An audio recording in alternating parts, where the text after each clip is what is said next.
I'm Justin Shear, aka Big Chief. You want to race, you got to go through me. Street racing has been going on in this spot for around 30 years. It's known as one of the greatest spots in the country.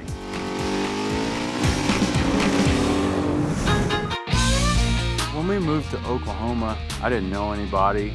I said, where's the hot rods? Because I don't see none of them. Oh, those guys, yeah, they don't come out until late.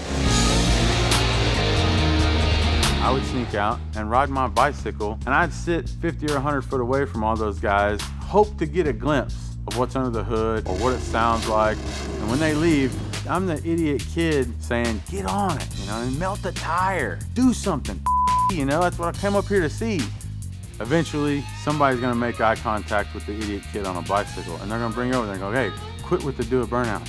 The only time to do a burnout is before you race. You apply the rubber to the road, and then that's the way that the car wants to hook, and that's where it's at. Back in the day, I mean, you know, old guys experienced with everything. You know, they tried bleach, Dr. Pepper, Mountain Dew, any kind of soda pop, you know, anything that had syrup in it, sugar water, anything that they thought was sticky. But sticky's not what you want. You want to break down that tire. So you have to use a chemical that will break down a tire faster than anything out there. Most guys, they want to show off, they'll do a burnout, whatever. These guys were different. These guys were pulling out in full-blown race cars in the middle of the night. I knew right then, they're going to Airport Road. Everybody knows it, and I'm standing there holding a bicycle, you know, and I told myself, I'm gonna be faster than all those guys. Almost 16 years old, I got my first car, a 72 Pontiac Le Mans. Before you know it, I was calling out, and everybody kind of knew who I was because I was there every Saturday night. Varley was number one. You know, Daddy Dave was a solid prick to me. I mean, I didn't like the guy for 10 years.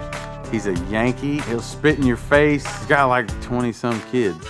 He was a he'd move your bike when you weren't there, and he did that he thought was funny. Now I guess it's kind of funny, but you know, back then, you know, I was like, I'm gonna knock that big ass nose off his head if he does it again, you know what I mean? And I'd have whipped his ass. He was, you know, he can't fight. Varley seen that Dave could drive, and he made Dave drive his car. Dave worked for him. He kind of took Dave in. Dave lost a race. He lost it to a guy that Varley just didn't want to lose to. Varley says that Dave threw the race. Dave and Varley got into it. After that, Dave would never drive for Varley again. I didn't like the way that they did it, the guys that were running the show back then.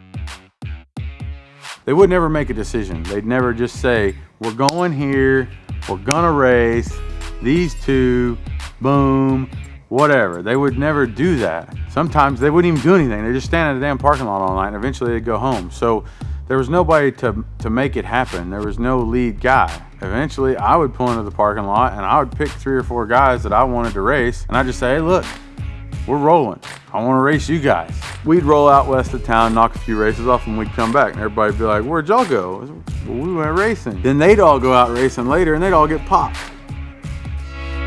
Eventually, everyone just kind of got behind me on the deal, and they realized that I was going to keep them safe. I visualized a different way of doing it, and I executed that plan perfectly, and if I made a mistake, I didn't let it show. So there was just no option for those guys. It changed the game forever, and it'll never be the same.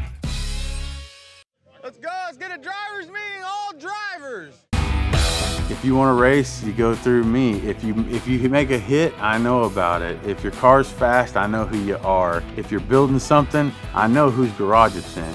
It's weird how it happened, and it's weird that I would pick this avenue of life to be successful at and be the top dog in something like this, because it doesn't make any sense to the rest of the world, but racing it's the only thing.